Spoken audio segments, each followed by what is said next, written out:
Panood ako dito sa Facebook. Kahawig daw niya yung boses ni Idol Mercy. Panoorin natin guys, no?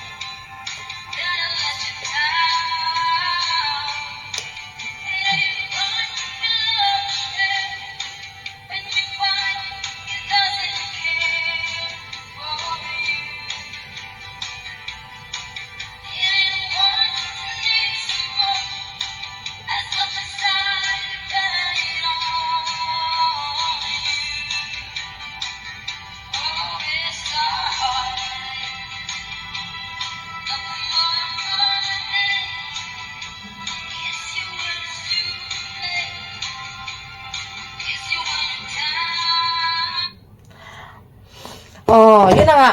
May konting hawig talaga siya. Pero kung kantahin, doon natin malalaman talaga yung hawig niya siguro kung kakantahin niya yung kanta na Luha or mga song ni Idol Mercy. Pero may kahawig siya ng konti, no? Pero yung boses niya ang ganda. Ang ganda ng boses ng babae. As in, hindi naman ako magaling kumanta. Magaling na ako makinig.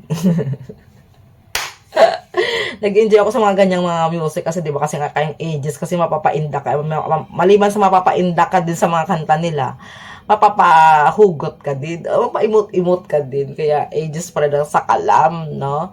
Until now, marami pa rin talagang hindi pa naka-move on. Isa na rin ako sa pagkawala ng Idol Mercy at saka syempre ito sa kay Idol Juliet at isa pa sa kanyang best friend na si Leia na araw-araw mo kasi nababasa ang kanilang mga posts na which is nakakalungkot talaga din, no?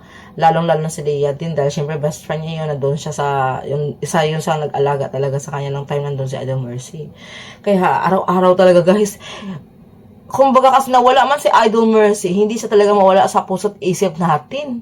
Kasi ang boses sa talagang araw-araw mo pa rin marinig, araw-araw mo siya makikita sa social media. Kaya marami nagmamahal kay Idol Mercy.